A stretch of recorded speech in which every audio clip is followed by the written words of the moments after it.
नमस्कार दोस्तों, आपका स्वागत है आपके अपने चैनल स्टडी वाइन्स ऑफिशियल पर। तो आज की इस वीडियो में हम एशियंट हिस्ट्री का नेक्स्ट टॉपिक मौर्य काल के बारे में पढ़ेंगे। बहुत ही इम्पोर्टेंट टॉपिक है, हर एक परीक्षा में मौर्य काल से प्रश्न बनता है। तो आज की इस एक ही वीडियो में हम पूरे मौर्य काल के बारे में पढ़ेंगे और आपकी परीक्षा में जो भी प्रश्न इस टॉपिक से बनते हैं मैंने सबको कवर किया है। तो पहले आप पूरे वीडियो को एंड तक देखें और लास्ट में प्रीवियस ईयर क्वेश्चन जरूर अटेम्प्ट करें। पहले आप पूरे टॉपिक को समझ लेना और लास्ट में प्रीवियस ईयर क्वेश्चन जरूर अटेम्प्ट करना। तो चलिए बिना देरी किए हुए वीडियो को शुरू करते हैं। तो चलिए वीडियो की शुरुआत करते हैं। तो मगध के उत्कर्ष वाली वीडियो में मैंने आपको बताया था कि जो मगध महाजनपद है इस पर 7 राजवंशों ने शासन किया था, जिसमें से मैंने ऊपर वाले 3 हर्यक वंश, शिशुनाग वंश और नंद वंश के बारे में आपको बता दिया था। अगर आपने वो वीडियो नहीं देखी तो जरूर देख लेना। तो नंद वंश के बाद कुछ विदेशी आक्रमण हुए थे, जैसे कि सिकंदर ने आक्रमण किया था।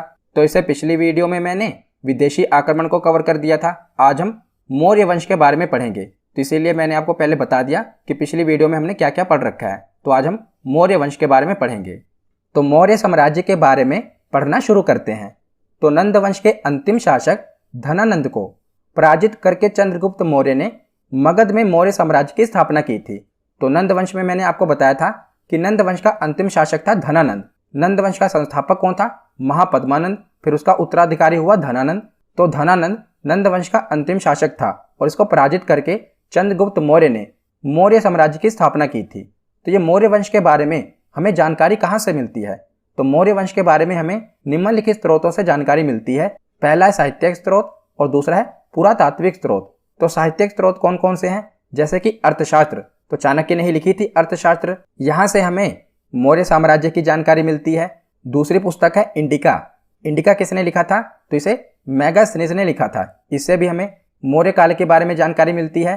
तीसरी पुस्तक है मुद्रा राक्षस, जिसे विशाख दत्त ने लिखा था। इससे भी हमें मौर्य साम्राज्य के बारे में जानकारी मिलती है।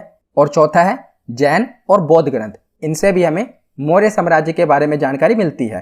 तो ये तो हैं कुछ साहित्यिक स्रोत। और दूसरे हैं पुरातात्विक स्रोत, जैसे कि अशोक ने अपने जीवन काल में कुछ शिलालेख बनवाए थे, वहां से भी हमें मौर्य साम्राज्य की जानकारी मिलती है। जैसे कि जूनागढ़ के अभिलेख और रुद्रदामन के अभिलेख, यहाँ से हमें मौर्य साम्राज्य की जानकारी मिलती है। तो ये तो स्रोत हैं जहाँ से हमें मौर्य साम्राज्य के बारे में जानकारी देखने को मिलती है। तो आगे अब हम देखते हैं कि जो मौर्य साम्राज्य था इसका विस्तार कहाँ तक था। तो चंद्रगुप्त मौर्य ने मौर्य वंश की स्थापना की थी और एक विस्तृत राज्य की स्थापना की थी, जिसका विस्तार कहाँ तक फैला हुआ था? तो उत्तर में हिमालय से लेकर दक्षिण में मैसूर यानी कि कर्नाटक तक, और पूर्व में बंगाल से लेकर उत्तर पश्चिम में हिंदुकुश पर्वत तक तथा पश्चिम में अरब सागर तक मौर्य साम्राज्य का विस्तार देखने को मिलता है। जैसा कि आप मैप में देख रहे हैं कि उत्तर में हिमालय से लेकर दक्षिण में मैसूर यानी कि कर्नाटक तक, पूर्व में बंगाल से लेकर उत्तर पश्चिम में हिंदुकुश पर्वत और पश्चिम में अरब सागर तक मौर्य वंश का साम्राज्य फैला हुआ था। तो ये पूरा मौर्य साम्राज्य का विस्तार था। उसके बाद हम देखते हैं कि मौर्य साम्राज्य में कौन कौन से शासक देखने को मिले हैं। तो एक बार आप देख लीजिए कि कौन कौन से शासक हुए हैं। तो मौर्य साम्राज्य की स्थापना किसने की थी? तो चंद्रगुप्त मौर्य ने। उसके बाद इनका बेटा बिंदुसार इसका उत्तराधिकारी बना, यानी कि मौर्य साम्राज्य का। बिंदुसार के बाद कौन राजा बना? अशोक। अशोक के बाद दशरथ मौर्य। दशरथ मौर्य के बाद संप्रति। संप्रति के बाद शालिशुक। शालिशुक के बाद देववर्मन। देववर्मन के बाद शतधन्वन और शतधन्वन के बाद बृहद्रथ। तो क्या आपको ये सभी शासक याद रखने हैं? नहीं। तो आपको कौन कौन से शासक याद रखने हैं? सबसे पहले तो ये किसकी स्थापना किसने की थी, यानी कि मौर्य साम्राज्य का संस्थापक कौन था? तो चंद्रगुप्त मौर्य। तो पहले 3 शासक आपको याद होने चाहिए, चंद्रगुप्त मौर्य, बिंदुसार और अशोक। इन्हीं तीनों से प्रश्न बनता है। बाकी के जो शासक थे वो इतने योग्य नहीं थे। तो पहले 3 शासक आपको याद होने चाहिए।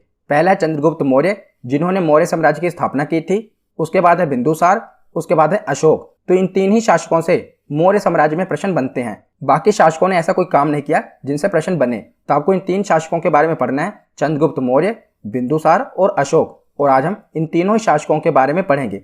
और लास्ट वाला शासक भी याद रख लेना, बृहद्रथ। यहाँ से मौर्य साम्राज्य खत्म हो गया था। तो स्थापना की थी चंद्रगुप्त मौर्य ने और आखिरी शासक था मौर्य साम्राज्य का।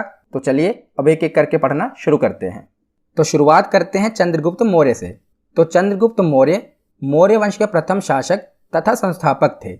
322 ईसा पूर्व नंद वंश के शासक धनानंद को पराजित करके यह मगध के राजा बने और चाणक्य को चंद्रगुप्त ने अपना प्रधानमंत्री बनाया था, क्योंकि चाणक्य की सहायता से ही चंद्रगुप्त मौर्य ने धनानंद को पराजित किया था। तो चाणक्य को चंद्रगुप्त ने क्या बनाया था? अपना प्रधानमंत्री बनाया था। और चाणक्य को कौटिल्य और विष्णुगुप्त भी कहा जाता है। तो कई बार परीक्षा में पूछा गया है कि चाणक्य का अन्य नाम क्या है, तो कौटिल्य और विष्णुगुप्त भी चाणक्य को ही कहा जाता है। तो धनानंद को हराने के बाद चंद्रगुप्त मौर्य ने जो धनानंद की पुत्री थी दुर्धरा, उसे विवाह कर लिया था। किसकी पुत्री थी? धनानंद की, जिसको चंद्रगुप्त मौर्य ने हराया और उसकी पुत्री से विवाह कर लिया। उसके बाद देखते हैं यूनानी लेखकों के द्वारा चंद्रगुप्त को दिए गए नाम। तो जो भी यूनानी लेखक थे ना, उन्होंने चंद्रगुप्त को क्या कहकर पुकारा था, यानी कि उन्होंने जो इतिहास लिखा था वहां पर उन्होंने चंद्रगुप्त के नाम की जगह कुछ अन्य नाम लिखे थे जो कि चंद्रगुप्त के ही नाम थे। मतलब कि वो चंद्रगुप्त को क्या कहते थे? तो प्लूटार्क एक यूनानी लेखक था, उसने चंद्रगुप्त को एंड्रोकोटस कहकर संबोधित किया। क्या? एंड्रोकोटस। और जस्टिन ने सेंड्रोकोटस कहकर संबोधित किया। उन्होंने वहां के इतिहास में लिखा था यूनान में कि एंड्रोकोटस जो कि मगध का राजा है, उसने धनानंद को पराजित कर दिया। तो लोगों को लगा कि ये एंड्रोकोटस कौन आ गया। तो बाद में 1793 में पता चला, विलियम जोन्स ने सर्वप्रथम यह बताया कि जो ये एंड्रोकोटस और सेंड्रोकोटस है ना, जो कि यूनानी लेखकों ने संबोधित किया है, ये कोई और नहीं बल्कि चंद्रगुप्त मौर्य है। याद रखिएगा कि प्लूटार्क ने चंद्रगुप्त मौर्य को एंड्रोकोटस और जस्टिन ने सेंड्रोकोटस कहकर संबोधित किया। और सबसे पहले पता किसने लगाया? तो विलियम जोन्स ने यह पता लगाया कि चंद्रगुप्त मौर्य को ही यह कहा गया है एंड्रोकोटस और सेंड्रोकोटस। तो आगे देखते हैं कि 305 ईसा पूर्व में सेलुकस निकेटर ने मगध पर आक्रमण कर दिया। तो मैंने इसे पिछली वीडियो में आपको बताया था ना कि जब सिकंदर आया था भारत पर आक्रमण करने, तो उसके दो सेनापति थे, एक था थल सेनापति और दूसरा था जल सेनापति। तो थल सेनापति का नाम था सेलुकस निकेटर और जल सेनापति का नाम था नियार्कस। तो यही जो थल सेनापति था ना, सेलुकस निकेटर, इसने बाद में, यानी कि जब सिकंदर वापस लौट गया, उसकी मृत्यु हो गई, तो उसके बाद में सेलुकस निकेटर ने मगध पर आक्रमण कर दिया। इसने यह सोचकर आक्रमण किया था कि मगध में धनानंद होगा, पर उस समय धनानंद को पराजित करके चंद्रगुप्त मौर्य मगध का शासक बन गया था। तो चंद्रगुप्त मौर्य ने सेलुकस निकेटर को पराजित कर दिया और उसके बाद जो उसकी पुत्री थी कार्नेलिया, जिसे हेलेना भी कहते हैं, उसे विवाह कर लिया। तो याद रखिएगा, बहुत बार एग्जाम में पूछा गया है। तो सेलुकस निकेटर को चंद्रगुप्त मौर्य ने पराजित कर दिया और उसकी पुत्री से विवाह कर लिया, जिसका क्या नाम था? उसका नाम कार्नेलिया या हेलेना था। और युद्ध की शर्तों के अनुसार सेलुकस निकेटर ने हारने के बाद 4 प्रांत काबुल, कंधार, हेरात और मकरान चंद्रगुप्त मौर्य को दे दिए। आज के समय में देखा जाए तो पूरा अफगानिस्तान और पाकिस्तान चंद्रगुप्त मौर्य को सेलुकस निकेटर ने दे दिया था हारने के बाद, याद रखिएगा। और चंद्रगुप्त मौर्य ने भी 500 हाथी सेलुकस निकेटर को भेंट किए थे। कितने? 500 हाथी। और सेलुकस निकेटर ने अपना एक राजदूत जिसका नाम था मेगास्थनीज चंद्रगुप्त मौर्य के दरबार में इसके बाद में भेज दिया था। तो कई बार एग्जाम में पूछा गया है कि चंद्रगुप्त मौर्य के दरबार में कौन सा राजदूत आया था, तो उसका नाम था मेगास्थनीज। याद रखिएगा, क्या नाम है? मेगास्थनीज। और मेगास्थनीज की पुस्तक है इंडिका, जिससे हमें मौर्य वंश की जानकारी मिलती है। तो वीडियो की शुरुआत में मैंने आपको बताया था ना कि कुछ साहित्यिक स्रोत हैं, जिसमें से एक थी इंडिका। ये किसके द्वारा लिखी गई थी? तो ये मेगास्थनीज के द्वारा लिखी गई थी इंडिका। इससे हमें मौर्य वंश के बारे में जानकारी मिलती है। तो उसके बाद आगे है कि जैन गुरु भद्रबाहु से प्रभावित होकर चंद्रगुप्त मौर्य ने जैन धर्म अपना लिया और कर्नाटक में श्रवणबेलगोला में 298 ईसा पूर्व में सलेखना विधि द्वारा अपने प्राण त्याग दिए। तो बौद्ध धर्म वाली वीडियो में मैंने आपको बताया था कि चंद्रगुप्त मौर्य के समय मगध में 12 वर्ष का भीषण अकाल पड़ा था। तब चंद्रगुप्त मौर्य अपने गुरु भद्रबाहु के साथ कर्नाटक चले गए थे। कर्नाटक में कहाँ पर? श्रवणबेलगोला में। और सलेखना विधि द्वारा अपने प्राणों को त्याग दिया। तो सलेखना विधि क्या है? तो ये जैन धर्म की एक विधि है, बहुत ही कठोर तपस्या है, जिसमें भोजन और जल को त्याग कर अपने प्राणों को छोड़ दिया जाता है। मतलब कि भोजन और जल को त्याग कर कठोर तपस्या की जाती है और अपने प्राणों को त्याग दिया जाता है। तो ये सलेखना विधि, जिसके द्वारा चंद्रगुप्त मौर्य ने 298 ईसा पूर्व श्रवणबेलगोला में अपने प्राण त्याग दिए। तो चंद्रगुप्त मौर्य के बाद उनका उत्तराधिकारी बना बिंदुसार। तो बिंदुसार चंद्रगुप्त मौर्य का उत्तराधिकारी बना। इसकी माता का नाम क्या था? दुर्धरा। तो चंद्रगुप्त मौर्य ने दुर्धरा से शादी की थी ना, जो कि धनानंद की पुत्री थी, तो उसी का पुत्र था बिंदुसार। और बिंदुसार को अमित्रघात भी कहा जाता है। क्या कहा जाता है? अमित्रघात, इसका अन्य नाम है। तो अमित्रघात का अर्थ क्या है? शत्रुओं का नाश करने वाला। तो कई बार एग्जाम में पूछा गया है कि अमित्रघात के नाम से किसे जाना जाता है? बिंदुसार को जाना जाता है। तो बिंदुसार के शासन के समय सीरिया के शासक एंटियोकस ने अपना एक राजदूत डायमेक्स को बिंदुसार के दरबार में भेजा था। तो राजदूत का नाम याद रखिएगा, डायमैक्स। किसने भेजा था? सीरिया के शासक ने भेजा था, ताकि मगध से मैत्रीपूर्ण संबंध बनाए जा सके। तो बिंदुसार ने जो सीरिया का राजदूत था डायमैक्स, इसे पूछा था कि तुम्हारे यहाँ की प्रसिद्ध चीजें कौन सी हैं। तो डायमैक्स ने बताया था कि हमारे यहाँ की अंजीर, मीठी शराब तथा यूनानी दार्शनिक यानी कि यूनानी फिलोसफर ये बहुत ही प्रसिद्ध हैं। तो उसके बाद क्या हुआ कि बिंदुसार ने एक पत्र लिखा सीरिया के नरेश को कि मुझे अंजीर, मीठी शराब तथा यूनानी दार्शनिक चाहिए। तो एंटियोकस जो कि सीरिया का शासक था, इसने प्रथम दो वस्तुएं यानी कि मीठी शराब तथा अंजीर इसको तो भिजवा दिया, परंतु जो यूनानी दार्शनिक की मांग थी इसको ठुकरा दिया। उन्होंने कहा कि यूनानी कानूनों के अनुसार दार्शनिक का क्रय विक्रय नहीं किया जाता, यानी कि दार्शनिक को खरीदा और बेचा नहीं जा सकता। तो पहली दो वस्तुएं उन्होंने भिजवा दी थी। तो एग्जाम में पूछा गया है कि कौन कौन सी चीज़ों की मांग की थी। तो अंजीर, मीठी शराब तथा यूनानी दार्शनिक की मांग की थी। उसके बाद देखते हैं, तो जो बिंदुसार था ना, ये आजीवक संप्रदाय का अनुयायी था। कौन सा संप्रदाय का? आजीवक संप्रदाय का। बिंदुसार के समय तक्षशिला में विद्रोह हो गया था। उस समय तक्षशिला का राजकुमार बिंदुसार का बड़ा बेटा सुशीम था, पर वो विद्रोह को दबाने में असफल रहा। तब बिंदुसार ने अपने छोटे पुत्र, जिसका नाम था अशोक, उसको बुलाया। और जो अशोक था उस समय अवंती का राज्यपाल था। और अशोक को बिंदुसार ने कहा कि जाकर जो तक्षशिला में विद्रोह हो रहा है ना, इसे दबा दो। तो अशोक ने क्या किया कि बहुत ही क्रूरता पूर्वक से उस विद्रोह को दबाया था। उस समय इतना हिंसा हुई, यानी कि इतनी मारकाट हुई, औरतों को भी नहीं बख्शा गया। तो अशोक ने बहुत ही क्रूरता से वहां के विद्रोह को दबाया था। इतनी क्रूरता दिखाई थी कि जो अगल बगल के राज्य थे ना, वो भी कांप गए थे। तो किसने विद्रोह को दबाया था? अशोक ने। वहां का जो राजकुमार था वो तो बिंदुसार का बड़ा बेटा सुशीम था, पर वो विद्रोह को दबा नहीं पाया। पर अशोक ने बहुत ही क्रूरता पूर्वक उस विद्रोह को दबा दिया। ये भी याद रखिएगा कि उस समय वो अवंती का राज्यपाल था, अशोक। तो ये एग्जाम में पूछा गया है कि मगध साम्राज्य का शासक बनने से पहले अशोक क्या था? तो वो अवंती का राज्यपाल था। तो उसके बाद आगे क्या हुआ कि बिंदुसार की मृत्यु के बाद अशोक मगध के सिंहासन पर बैठा। तो अब हम अशोक के बारे में पढ़ते हैं। तो अशोक का जन्म 304 ईसा पूर्व में पाटलिपुत्र में हुआ था। और बौद्ध ग्रंथों के अनुसार अशोक ने राजा बनने के लिए अपने 99 भाइयों की हत्या कर दी थी। तो ये बौद्ध ग्रंथों से हमें पता चला है कि जो अशोक था, इसने राजा बनने के लिए अपने 99 भाइयों की हत्या कर दी थी। और 269 ईसा पूर्व में अशोक का राज्य अभिषेक हुआ। और अशोक की माँ का नाम क्या था? तो अशोक की माँ का नाम था सुभद्रांगी। ये एग्जाम में पूछा गया है कि इनकी माँ का नाम क्या था? सुभद्रांगी। और राज्याभिषेक के 8वें वर्ष पश्चात यानी कि 261 ईसा पूर्व में अशोक ने कलिंग पर आक्रमण कर दिया था और कलिंग को जीत लिया था। और कलिंग में हुए भीषण नरसंहार को देखकर अशोक का हृदय परिवर्तित हो गया। तो इसने कलिंग को जीतने के लिए भी बहुत ही क्रूरता दिखाई थी। जो इसने तक्षशिला में क्रूरता पूर्वक विद्रोह को दबाया था ना, उससे भी कई गुना ज्यादा इसने कलिंग में क्रूरता दिखाई। वहां पर भी महिलाओं को भी नहीं बख्शा गया, आम जनता को भी नहीं बख्शा गया, मतलब कि बहुत ही मारकाट हुई। तो इतना भीषण नरसंहार देखकर जो अशोक का हृदय था वो परिवर्तित हो गया। अब इसने कहा कि मैं आगे युद्ध नहीं करूंगा। इसके बाद अशोक ने बौद्ध धर्म अपना लिया था। और बौद्ध धर्म की शिक्षा इसको किससे मिली थी? तो अशोक को बौद्ध धर्म की शिक्षा उपगुप्त ने दी थी। याद रखिएगा, अशोक ने कौन सा धर्म अपना लिया था? बौद्ध धर्म। और इसके गुरु कौन बने थे? उपगुप्त। तो उसके बाद है कि अशोक का बौद्ध धर्म उसका व्यक्तिगत धर्म था। उसने कभी भी बौद्ध धर्म को राजकीय धर्म घोषित नहीं किया था। यानी कि अशोक ने बौद्ध धर्म तो अपना लिया था, परंतु इसने अपने प्रजा से कभी जबरदस्ती नहीं की कि आप भी बौद्ध धर्म को अपनाओ। मतलब कि इसने कभी भी अपना धर्म अपनी प्रजा पर नहीं थोपा। मतलब कि ये उसका व्यक्तिगत धर्म था। इसने ये नहीं किया कि इसने अगर बौद्ध धर्म अपना लिया तो अपने प्रजा को भी कह दिया कि आप भी बौद्ध धर्म को अपना लो। इसने इसे राजकीय धर्म घोषित नहीं किया था। और अशोक ने बौद्ध धर्म का प्रचार प्रसार करने के लिए अपने बेटे महेंद्र और अपनी बेटी संघमित्रा, नाम याद रखेगा, बेटे महेंद्र और बेटी संघमित्रा को श्रीलंका में भेजा था, ताकि वहां पर जाकर वो बौद्ध धर्म का प्रचार प्रसार कर सकें। तो ये नाम काफी इंपॉर्टेंट है। इनके बेटे का नाम महेंद्र था और बेटी संघमित्रा। इनको भेजा गया था श्रीलंका में। किसके लिए? बौद्ध धर्म के प्रचार प्रसार करने के लिए।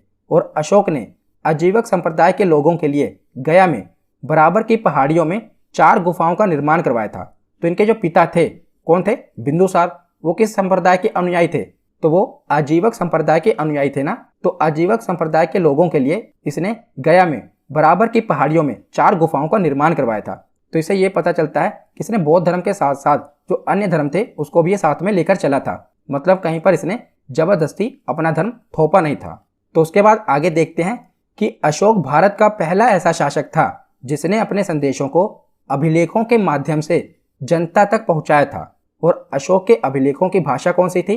तो ये प्राकृतिक भाषा में थे, जिसे 4 लिपियों में लिखा गया था। कौन कौन सी लिपियों में लिखा गया था? तो पहली है ब्रह्मी लिपि, दूसरी है खरोष्टी लिपि, तीसरी है अरमाइक लिपि और चौथी है ग्रीक लिपि। इन 4 लिपियों में अशोक ने अपने संदेशों को अभिलेखों के माध्यम से जनता तक पहुंचाया था। तो जो ब्रह्मी लिपि थी, इस लिपि के अभिलेख भारत में मिले हैं। और खरोष्टी लिपि के अभिलेख, तो खरोष्टी लिपि के अभिलेख पाकिस्तान में मिले हैं। तीसरी है अरमाइक लिपि, तो अरमाइक लिपि के अभिलेख अफगानिस्तान में मिले हैं। और ग्रीक लिपि के अभिलेख अफगानिस्तान के उत्तरी सीमा में मिले हैं। तो 4 लिपियां याद रखिएगा, ब्रह्मी लिपि, खरोष्टी लिपि, अरमाइक लिपि और ग्रीक लिपि। इन 4 लिपियों में अशोक ने अपने अभिलेखों का निर्माण करवाया था। तो जो ये खरोष्टी लिपि है ना, ये दूसरे नंबर वाली, ये दाएं से बाएं ओर लिखी जाती है। कई बार एग्जाम में ये पूछा गया है कि निम्नलिखित में से कौन सी लिपि दाएं से बाएं ओर लिखी जाती है। तो ये चारों लिपि दी होती है, तो इसमें से जो खरोष्टी लिपि है ये दाएं से बाईं ओर लिखी जाती थी। तो ये जो अशोक ने अभिलेख लिखवाए थे ना, इसको पढ़ने में सबसे पहले सफलता किसको मिली थी?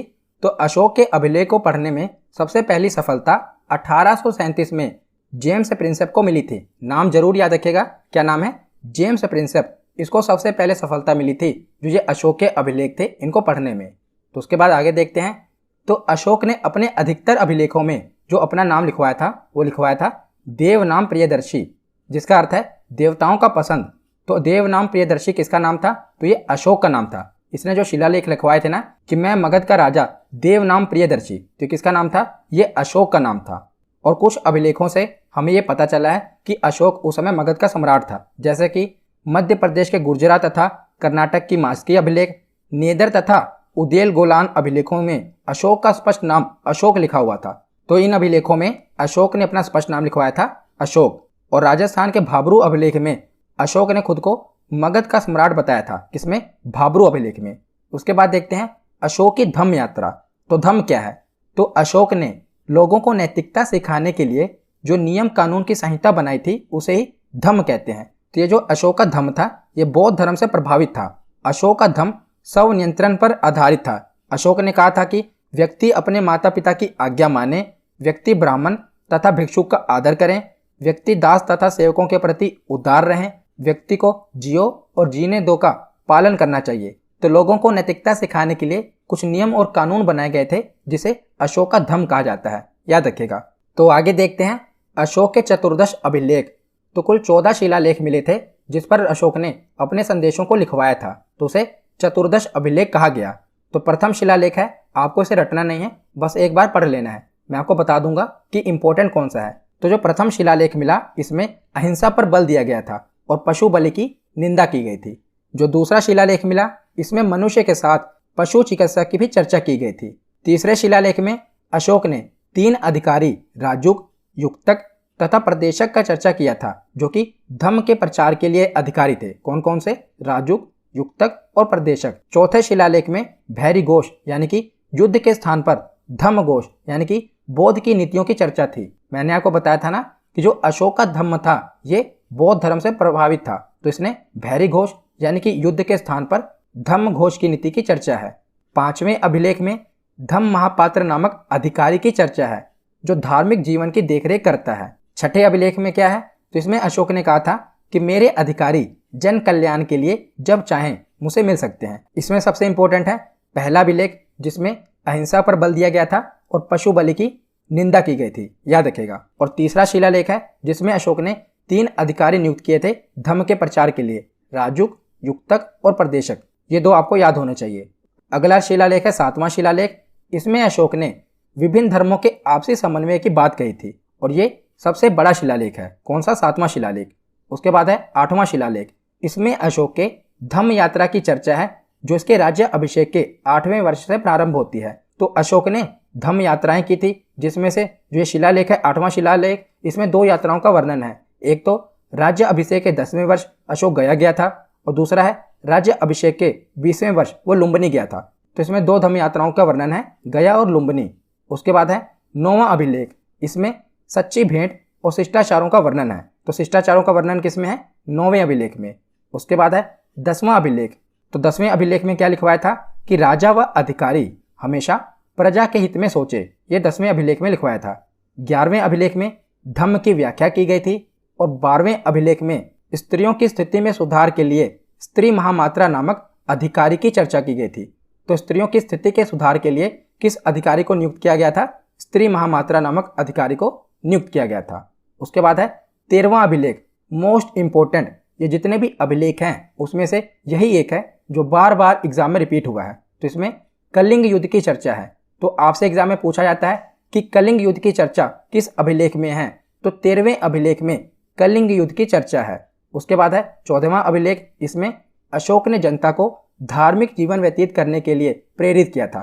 तो ये हो गए अशोक के चतुर्दश अभिलेख, जिसमें से आपको 13वां अभिलेख, ये तो मोस्ट इंपॉर्टेंट है, कई बार एग्जाम में पूछा गया है कि कलिंग युद्ध की चर्चा किस अभिलेख में की गई है? तो 13वें अभिलेख में की गई है। तो उसके बाद आगे अब हम मौर्य काल के कुछ प्रमुख अध्यक्ष देख लेते हैं। तो पहला है शुल्क अध्यक्ष, यानी कि शुल्क का अध्यक्ष। इसके नाम से क्लियर है कि व्यापार से प्राप्त कर यानी कि टैक्स और चुंगी एकत्रित करने के लिए जो अध्यक्ष था उसका नाम था शुल्क अध्यक्ष।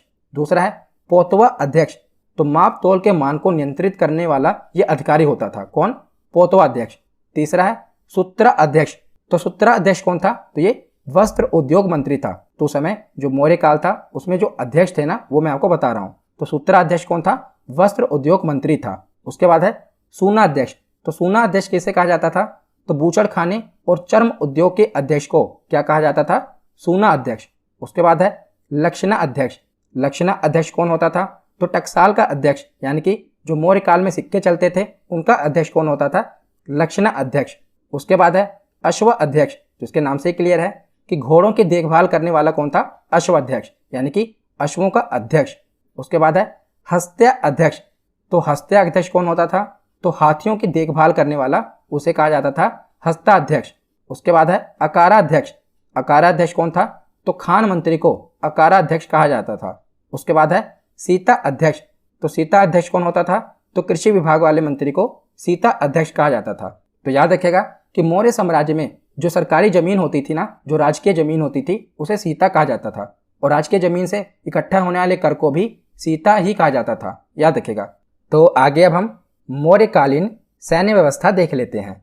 तो यूनानी इतिहासकारों के अनुसार चंद्रगुप्त मौर्य के समय 6 लाख पैदल, 30,000 अश्वारोही यानी कि 30,000 घुड़सवार, 9,000 गज सेना यानी कि हाथियों की सेना और 8,000 रथ सेना थी। तो ये चंद्रगुप्त मौर्य के समय थी। और मेगास्थनीज के अनुसार सेना की देखरेख के लिए एक अलग विभाग था और इस विभाग में 30 सदस्य थे। और जो उच्च अधिकारी होते थे उस समय, उन्हें क्या कहा जाता था? तो उन्हें महामात्रा कहा जाता था। याद रखिएगा कि मौर्यकालीन के समय जो उच्च अधिकारी होते थे, हाई पोस्ट पे होते थे, उन्हें महामात्रा कहा जाता था। तो कौटिल्य यानी कि चाणक्य के अनुसार राजा को परिस्थिति के अनुसार 3 प्रकार का युद्ध करना चाहिए। कौन कौन सा? पहला है प्रकाश युद्ध, यानी कि आमने सामने का युद्ध, इसे कहा गया प्रकाश युद्ध। ये चाणक्य ने अपनी अर्थशास्त्र में लिखा है। दूसरा है कूट युद्ध, यानी कि चालाकी तथा छलबाजी से युद्ध किया जाए। तीसरा है तुष्णी युद्ध, यानी कि अप्रत्यक्ष युद्ध, जिसमें शत्रु राज्य में गृह युद्ध छिड़वा देना, यानी कि डायरेक्ट उस पर हमला न करना, वहां की जो प्रजा है वही विद्रोह कर दे। ये 3 प्रकार के युद्धों का वर्णन किया है चाणक्य ने, प्रकाश युद्ध, कूट युद्ध और तुष्णी युद्ध। तो उसके बाद देखते हैं कि मौर्यकालीन में जो सामाजिक व्यवस्था थी वो कैसी थी। तो चाणक्य ने अर्थशास्त्र में परंपरागत 4 वर्णों का ही उल्लेख किया है। तो जो हमने पहले पढ़े हुए हैं, ब्राह्मण, क्षत्रिय, वैश्य और शूद्र, इन 4 वर्णों का उल्लेख हमें मिला है किससे? अर्थशास्त्र से। पर जो मेगास्थनीज था ना, उसने इन 4 वर्णों का उल्लेख नहीं किया है। उसने आर्थिक आधार पर भारतीय समाज को 7 वर्गों में बांटा है। ये यूपीएससी में पूछा गया था, याद रखिएगा, इंपॉर्टेंट है कि मेगास्थनीज ने मौर्यकालीन सामाजिक व्यवस्था को कितने भागों में बांटा था? तो 7 वर्गों में बांटा था। कौन कौन सा? पहला वर्ग था दार्शनिक, इसके अंतर्गत पुजारी, भिक्षु तथा विद्वान आते थे। दूसरा वर्ग था कृषक, यानी कि किसान। तो मेगास्थनीज ने 7 वर्गों में कृषकों की संख्या को सर्वाधिक बताया था, यानी कि सबसे ज्यादा संख्या किसकी थी? तो कृषकों की संख्या थी, यानी कि किसानों की संख्या थी। तीसरा वर्ग था पशुपालक, ये पशुपालन का कार्य करते थे। चौथा वर्ग था व्यापारी और शिल्पी, ये अधिकांशतः नगरों में निवास करते थे, यानी कि व्यापार करते थे। 5वां वर्ग था सैनिक, तो समाज में किसानों के बाद सैनिकों की संख्या सर्वाधिक संख्या में थी, यानी कि सबसे ज्यादा थे किसान, उसके बाद थे सैनिक। उसके बाद है निरीक्षक, तो ये समाज में व्यवस्था का निरीक्षण करते थे। और 7वें नंबर पर थे मंत्री, समाज में इसके अंतर्गत शासक वर्ग आता था। तो जो भी शासक वर्ग था, अधिकारी वर्ग था, ये मंत्री में आता था। तो मेगास्थनीज ने 7 वर्गों में बांटा था मौर्यकालीन का समाज। कौन कौन से? दार्शनिक, कृषक, पशुपालक, व्यापारी, शिल्पी, सैनिक, निरीक्षक और मंत्री। ये यूपीएससी में पूछा गया था कि मेगास्थनीज के द्वारा कितने वर्गों में मौर्यकालीन समाज को बांटा गया था?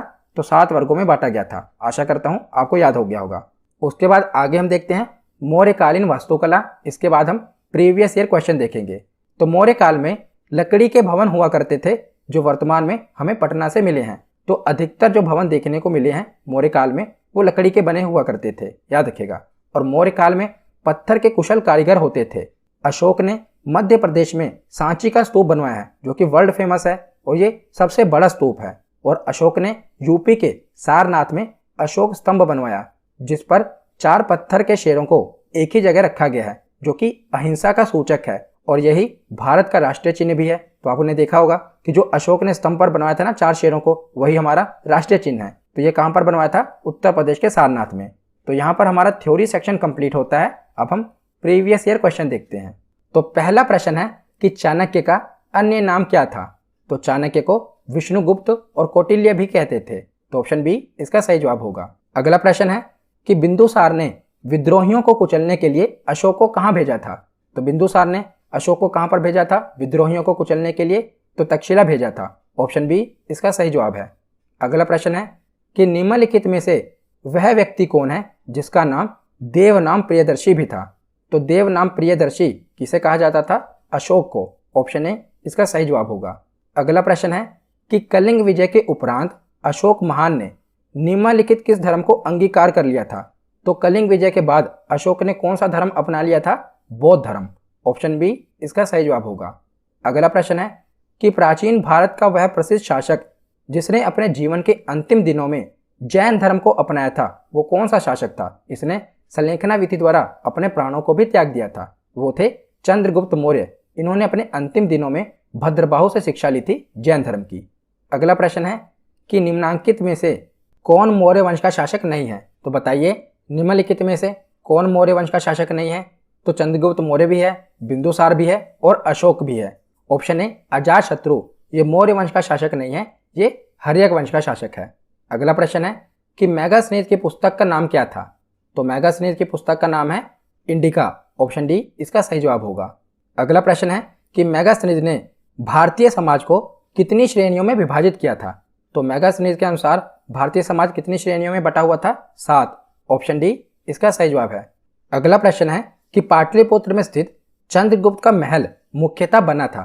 तो जो पटना है यानी कि पाटलिपुत्र है, वहां पर जो चंद्रगुप्त का महल बना था वो किस चीज का बना था? तो मुख्यतः वो लकड़ियों का बना था। मैंने आपको मौर्य काल के वास्तुकला में बताया था ना कि उस समय जो अधिकतर भवन बनते थे वो लकड़ी के बनते थे। अगला प्रश्न है कि सांची का स्तूप किसने बनवाया था? तो सांची का स्तूप अशोक ने बनवाया था। ऑप्शन ए इसका सही जवाब होगा। अगला प्रश्न है कि अशोक के शिलालेखों को पढ़ने वाला प्रथम अंग्रेज कौन था? तो वो कौन सा व्यक्ति था जिसने अशोक के शिलालेखों को पढ़ा था? तो इसका सही जवाब होगा ऑप्शन डी, जेम्स प्रिंसप ने सबसे पहले अशोक के द्वारा लिखवाए गए शिलालेखों को पढ़ा था। इसका सही जवाब है ऑप्शन डी। अगला प्रश्न है कि कलिंग युद्ध की विजय तथा क्षत्रियों का वर्णन अशोक के किस शिलालेख में है? तो मैंने बताया था ना अशोक के चतुर्दश अभिलेख में, किस अभिलेख में कलिंग युद्ध का वर्णन है? तो इसका सही जवाब क्या होगा? इसका सही जवाब है ऑप्शन डी, 13वें शिलालेख में हमें यह पता चला है कि अशोक ने कलिंग पर युद्ध किया था। अगला प्रश्न है सूची 1 को सूची 2 से सम्मिलित कीजिए। तो सूची 1 में राजा बताए गए हैं और सूची 2 में उनके अन्य नाम बताए गए हैं, जैसे कि प्रियदर्शी किसे कहा जाता था? सेंड्रोकोटस किसे कहा जाता था? तो चंद्रगुप्त को क्या कहा जाता था? सेंड्रोकोटस। तो ए का होगा 2। बिंदुसार को क्या कहा जाता था? अमित्रघात। तो बी का होगा 3। अशोक को देवनाम प्रियदर्शी कहा जाता था। तो सी का होगा 1 और चाणक्य को विष्णुगुप्त कहते थे। तो डी का होगा 4। तो इसका सही ऑप्शन क्या होगा? ऑप्शन सी, ए का 2, बी का 3, सी का 1 और डी का 4। आज का आखिरी प्रश्न है कि मौर्य काल में सीता से तात्पर्य है। सीता क्या थी? एक देवी, एक धार्मिक संप्रदाय, ऊसर भूमि या राजकीय भूमि से प्राप्त आय। तो मैंने आपको बताया था ना कि मौर्य काल में राजकीय भूमि को सीता कहा जाता था और उसे प्राप्त होने वाली आय को भी सीता ही कहा जाता था। तो सीता से तात्पर्य है राजकीय भूमि से प्राप्त आय। तो ऑप्शन सी इसका सही जवाब होगा। तो आज की ये वीडियो यहीं पर खत्म होती है। कैसी लगी ये वीडियो कमेंट सेक्शन